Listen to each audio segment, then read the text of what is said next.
Hai rekan-rekan, Assalamualaikum warahmatullahi wabarakatuh. Welcome back to Personal Channel Test. Di video kali ini kita akan melanjutkan tes kompetensi bidang untuk seleksi FHCI BUMN, posisi staf pemasaran atau bisnis niaga. Tapi sebelum kita mulai, jangan lupa like, comment, share, dan subscribe channel ini agar rekan-rekan dapat info terbaru dari channel ini. Oke, langsung saja kita ke pembahasan soal.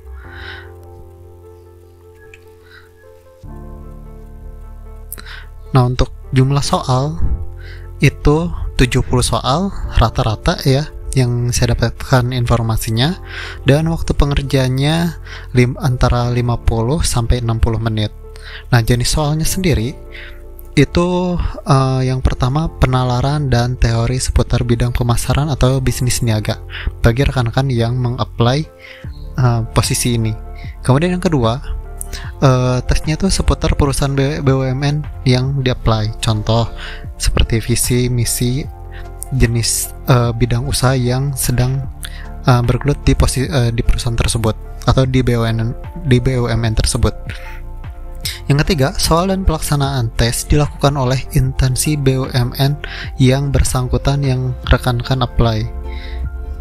Dan untuk pelaksananya ada yang bentuknya online atau ada yang bentuknya offline, jadi langsung ke kantor BUMN tersebut. Ini yang saya pelajari dulu mengikuti tes FHCI BUMN di tahun-tahun belakang. Oke, langsung kita ke latihan soal. Latihan soalnya yang pertama penalaran, yang keduanya teori basic. Sebelum nanti saya bikin soal yang penalaran full. Oke, soal yang pertama. Ada sebuah silakan di pause dan dikerjakan. Nah, soal yang pertama, ada sebuah pernyataan fungsi pemasaran merupakan isu yang berorientasi masa depan. Pernyataan tersebut mengandung arti pengukuran kinerja fungsi pemasaran hanya dapat diukur di masa depan. B. Biaya pemasaran baru akan terjadi di masa depan. C. Penetapan strategi berfokus pada masa depan. Atau yang D. Manfaat dari usaha pemasaran saat ini baru akan diterima di masa depan. Oke, untuk jawabannya yakni yang D. Karena fungsi pemasaran terkait dengan isu yang berorientasi masa depan mengandung arti bahwa manfaat dari usaha pemasaran saat ini baru akan diterima di masa depan. Jadi jawabannya itu yang D. Soal selanjutnya, soal yang nomor 2. Silakan di pause dan dikerjakan. Oke, soal yang kedua, salah satu contoh informasi yang berkaitan dengan faktor budaya dalam lingkungan pemasaran adalah A. Ketersediaan bahan baku, B. Perubahan status sosial, C. Pengendalian harga, atau yang D. Kebijaksanaan pemerintah. Nah, untuk jawabannya sendiri yakni yang B, karena informasi yang berkaitan dengan faktor budaya dalam lingkungan pemasaran. Soal selanjutnya, soal nomor 3, silahkan di pause dan dikerjakan. Soal nomor 3, berikut yang termasuk dalam fungsi dan aktivitas pemasaran adalah A. Penyiapan mesin dan peralatan produksi, B. Pembelian bahan baku, C. Penetapan harga, D. Produksi barang. Nah, untuk soal yang ketiga jawabannya yakni yang C, karena penetapan harga merupakan fungsi dan aktivitas pemasaran. Soal selanjutnya, soal nomor 4, silakan di pause dan dikerjakan. Soal nomor 4, jika perusahaan melakukan proyek penelitian pemasaran, maka pertanyaan yang menjadi perhatian utama auditor manajemen dari hasil proyek tersebut adalah A. Apakah ada laporan proyek penelitiannya, B. Penelitian hasil menunjukkan semua keadaan di perusahaan berjalan sebagaimana mestinya, yang C. Apakah telah diambil tindakan perbaikan berdasarkan hasil penelitian tersebut, atau yang D. Apakah di dalam laporan penelitian terdapat rekomendasi perbaikan. Untuk jawabannya sendiri yakni yang C, karena hal ini paling penting dari hasil proyek penelitian pemasaran adalah apakah telah diambil tindakan perbaikan berdasarkan hasil penelitian tersebut, bukan hanya temuan saja. Soal selanjutnya, soal nomor 5, silahkan di pause dan dikerjakan. Soal nomor 5, praktik kecurangan yang berkaitan erat dengan hubungan pelanggan. Kecurangan yang berkaitan erat dengan hubungan pelanggan adalah A. Pencurian bahan baku, B. Pemberian potongan atau rabat atas harga penjualan dalam jumlah yang berlebihan, atau yang C. Pembayaran gaji fiktif, D. Konflik kepentingan dalam perusahaan. Jawabannya yang B, karena jawaban A, C, dan D adalah contoh praktek kecurangan tetapi tidak berhubungan dengan pelanggan. Soal selanjutnya, soal basic untuk pemasaran, serta pemasaran dan niaga. Soal nomor 6, inti dari strategi pemasaran yang dilakukan oleh perusahaan adalah A. Bauran promosi, B. Marketing mix, C. Segmenting, D. Targeting, atau positioning. Silahkan dikerjakan. Nah, untuk soal 6, yakni marketing mix. Jadi, marketing mix, bauran pemasaran. Soal nomor 7, menurut falsafah market oriented, kegiatan perusahaan diarahkan untuk memenuhi keinginan dan memuaskan kebutuhan A. Pemasaran, B. Manajer, C. Konsumen, D. Pemilik saham, E. Pemerintah, dan perundang-undangan. Silahkan dijawab. Oke, untuk jawabannya yakni yang C. Konsumen. Jadi perusahaan itu diarahkan untuk memuaskan kebutuhan konsumen. Soal selanjutnya, soal nomor 8, siklus kehidupan barang yang dimulai dari tahap perkenalan sampai dengan tahap penurunan disebut dengan A. PVC, B. LPC, C. PLC, D. LC, atau MCK. Silahkan dijawab. Untuk soal nomor 8 yakni PLC, Product Life Cycle. Soal selanjutnya, soal nomor 9, silakan di-pause dan dikerjakan. Untuk soal nomor 9, harga ditentukan berdasarkan periode atau masa tertentu. Merupakan metode penentuan harga menurut A. Pelanggan, B. Bentuk, C. Tempat, D. Fungsi, atau E. Waktu. Kalau misalkan periode itu masuknya ke waktu, jawabannya yang E.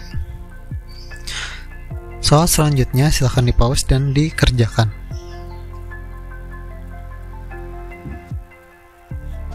Soal nomor 10, fungsi logistik dalam saluran distribusi meliputi A. Menghubungi dan berkomunikasi dengan pelanggan, B. Pengangkutan dan penyortiran, C. Penelitian dan pembiayaan, D. Penentuan layout gedung, atau E. Pelayanan dan garansi. Kalau misalkan fungsi logistik dari dalam saluran distribusi adalah yang B. Pengangkutan dan penyortiran. Soal selanjutnya, soal nomor 11, saluran distribusi langsung untuk produk konsumen adalah A. Produsen, distributor bisnis konsumen industri, yang B. Produsen pengecer dan konsumen, C. Produsen konsumen, D. Produsen konsumen industri, atau E. Produsen grosir pengecer konsumen.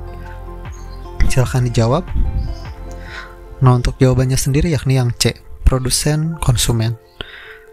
Soal selanjutnya, soal nomor 12. Silahkan di-pause dan dikerjakan. Untuk meningkatkan penjualan atau untuk meningkatkan jumlah pelanggan dalam waktu singkat, kegiatan strategi promosi yang dapat dilakukan adalah A. Iklan, B. Promosi penjualan, C. Publisitas, D. Penjualan pribadi, atau E. Pemasaran langsung. Nah, untuk jawabannya yakni yang B. Promosi penjualan. Soal selanjutnya, soal nomor 13. Silahkan di-pause dan dikerjakan.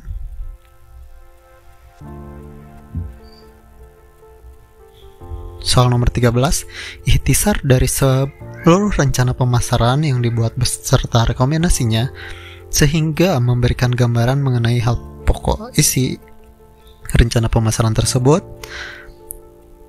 Pilihan jawabannya yang A. Action program, B. Gambaran situasi saat ini, C. Tujuan pemasaran, D. Ringkasan eksekutif, yang E. Anggaran. Untuk jawaban sendiri yakni yang D. Ringkasan eksekutif. Soal selanjutnya, soal nomor 14. Silakan di-pause dan dikerjakan.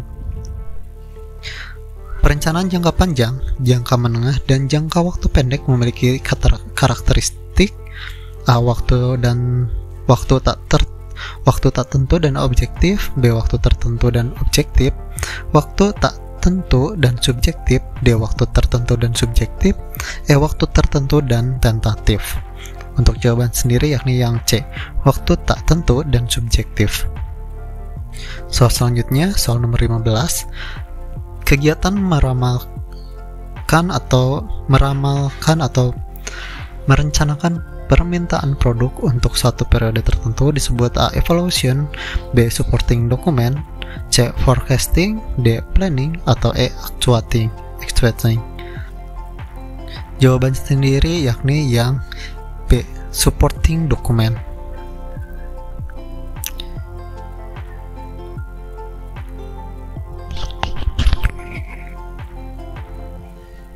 Soal selanjutnya, soal nomor 16. Rencana jangka pendek yang secara sistematis dikembangkan dan diturunkan dari perencanaan yang lebih luas disebut perencanaan. A. operasional, B. reaksi, C. tahunan, D. dekade, atau E. forecasting. Silahkan dijawab. Nah, di sini jawabannya yang A. operasional. Soal nomor 17.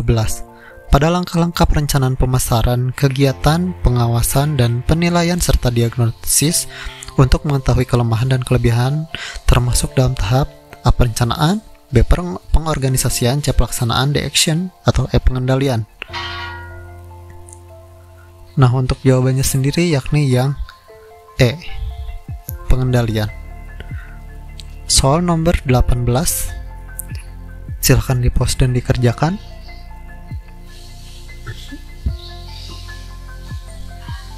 Sebelum menetapkan pasar sasaran atau target pasar, perusahaan perlu melakukan A. survei pasar, B. segmentasi pasar, C.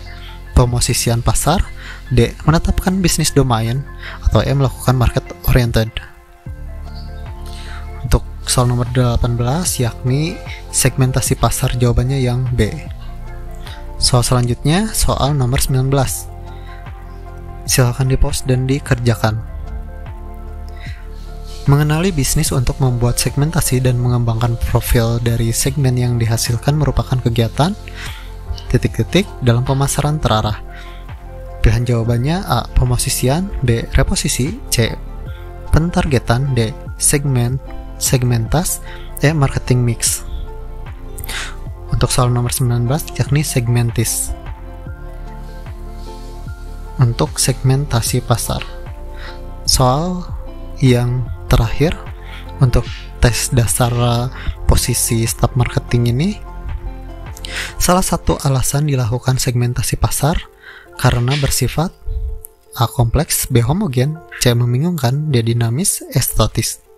Silahkan di-pause dan dikerjakan. Untuk jawabannya sendiri yakni yang D. dinamis.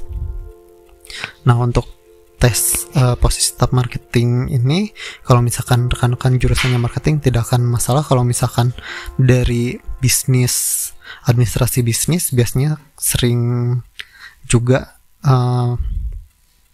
bisa nge-apply posisi ini. Tapi untuk yang marketing kemungkinan tidak akan terlalu bermasalah ya. Rekan-rekan pasti bisa. Kalau misalkan yang belum bisa, pelajari lagi soal-soal marketing dasar, karena tidak akan jauh dari marketing mix. Mungkin untuk tes kali ini cukupkan sekian. Mudah-mudahan bermanfaat. Wassalamualaikum warahmatullahi wabarakatuh.